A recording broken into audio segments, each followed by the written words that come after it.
War is escalating.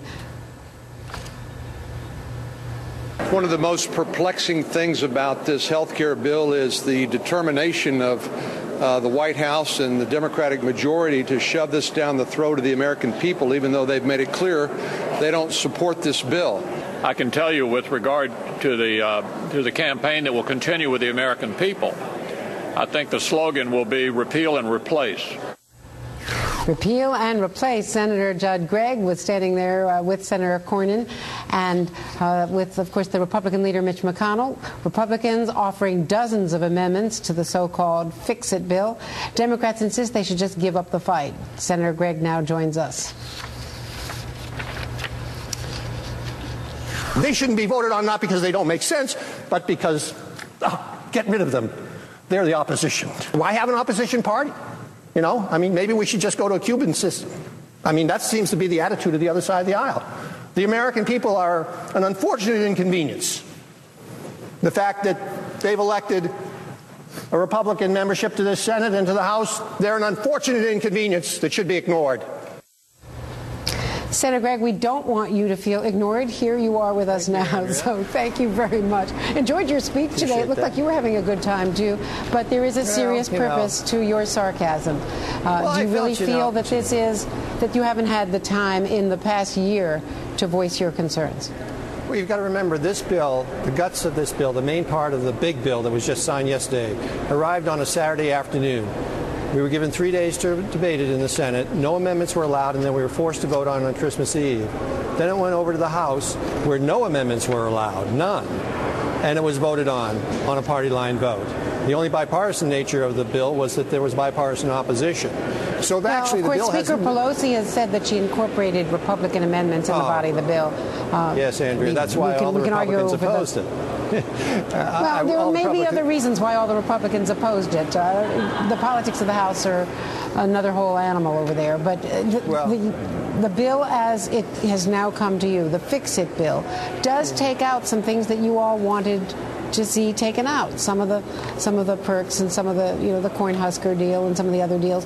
So, what are your main objections to this reconciliation bill? The main objections are that the overall program explodes the government by $2.6 trillion, takes $1 trillion out of Medicare that should be used to make that system more solvent, uses it to create a new entitlement which benefits people who are not on Medicare and who are not senior citizens, will significantly raise the premiums of small businesses in their health insurance plans, forcing them to drop their employees, and will be a major tax on the American people and will interfere with the American people's ability to get health care from their doctors, because a lot of doctors will not be able to provide health care under the cuts that are proposed in this bill in the area of Medicare and Medicaid. And the amendments we're offering, the vast majority of them basically hold the Democrats to their word. I mean, one amendment says simply that the president, his cabinet, and the majority leader staff should be subject to this type of a health care system as well as everybody else in America. That's something they say they do. They don't do it in this bill. Another amendment says that Medicare savings should go to Medicare and to making that more solvent, something they said that should happen. It doesn't happen in the bill. Another amendment says that if premiums go up for small businesses, and the president said premiums would not go up, then you won't institute the policies. Another amendment says if taxes go up for people who earn less than $200,000, then those taxes won't go into place. Those are all proposals which the president represented were going to happen, which were not in these bills and which we're asking for amendments on. And yet they're going to be voted down in a party line vote because we're, as I said, an unnecessary inconvenience. Offering amendments shouldn't be part of the parliamentary process or the constitutional process, I guess, the way the Democrats want to run it these days. Well, let me ask you about the politics of this, because there has been some sense that the Republican Party is not only encouraging the Tea Party. We saw some of the House members, the House Republicans, out on the balcony egging on the Tea Party protesters over the weekend, but is actually trying to work in concert with the Tea Party, and that in fact might not be good politics. It might not be good for Republicans. This is something that Steny Hoyer brought up in an interview with Mike Allen on Politico. Let's watch. There was, during the past week, an appeal to those who were the most strident opponents of this piece of legislation. And I think that it's not good to incite and inflame. Do you think that there may be a political downside to this? Because the polls show, at least the newest Gallup poll, that the support for health care and for Democrats seems to be inching up since the signing. Well, first off, I think they're trying to avoid the topic, which is the substance of the bill. You know, this bill is an explosion in the size of the government. It's a huge intrusion into everybody's life. This is part of an effort by this administration to radically increase the size of the government. Take this government spending it'll go from 20% of GDP, which has been historic levels since World War II, up to 27% of GDP.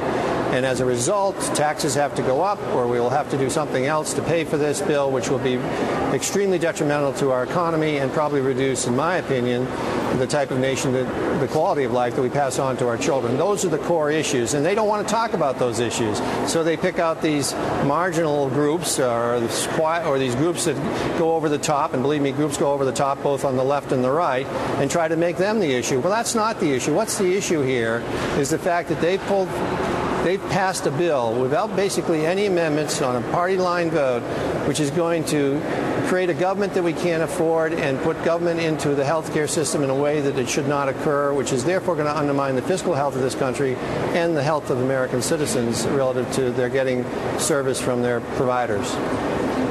Finally, and briefly, Senator, I know you've got to go, but do you think you can stop it? Do you think that this is going to become law, finally, the reconciliation piece of this, before the Easter break? Well, obviously, the big bill's been passed, and now it's 90% of the exercise here as far as they're concerned. And they've got basically what they want, which is the $2.6 trillion bill. The reconciliation bill, unlikely we can stop it. It only needs 51 votes. But that doesn't mean we can't try to improve it, and that's what our amendments are about. And you mentioned some of these things that were knocked out, like the Cornhusker kickback. Well, not knocked out, for example, was the Louisiana Purchase or the specific hospitals for specific states. And Senator McCain has offered an amendment on this. Why shouldn't we vote for that amendment, send the bill back to the House, and knock those things out, too, if that's their attitude? But their attitude isn't that they're going to vote for that. They're going to try to defeat that on a party line vote because, as I said, they don't want any amendments because we're an inconvenience, and I think they view the American people as an inconvenience, too. There's a real arrogance about the approach that they're taking on this bill. Senator Judd Gregg, thank you very much. Good to see you.